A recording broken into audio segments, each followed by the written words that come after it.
Hello， 大家好，今天呢要跟大家分享的就是这个汤种的制作。首先呢是要了解汤种是什么东西。基本上呢，汤种就是水和面粉混合在一起，然后让它加温。当温度提高的时候呢，这面粉就会开始糊化，而且呢就会吸收更多的水分。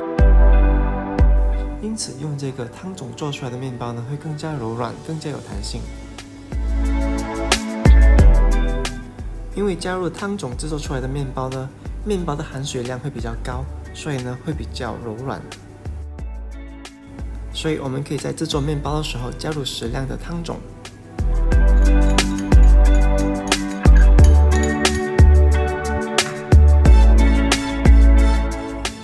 好了，现在就来讲解一下怎么制作这个汤种。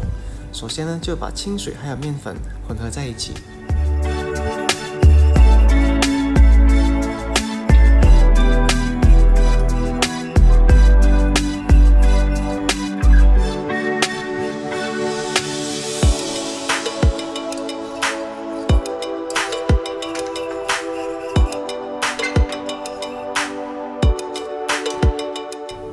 混合好之后呢，就开小火。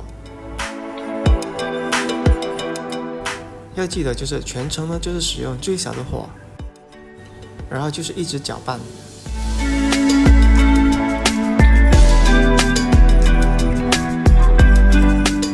当煮到像这样子开始糊化的时候呢，就立刻熄火了。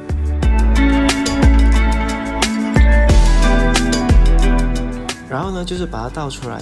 如果没有立刻使用的话呢，可以先把它放在一个盒子里面。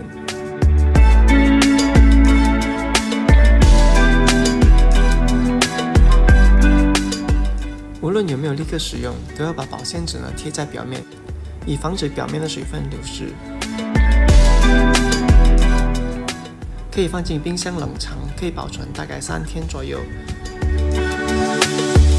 如果来不及使用的话，可以放进冷冻室，让它结冰，使用时再退冰就好了。关于这个汤种的这个影片呢，就到此为止，谢谢大家观看。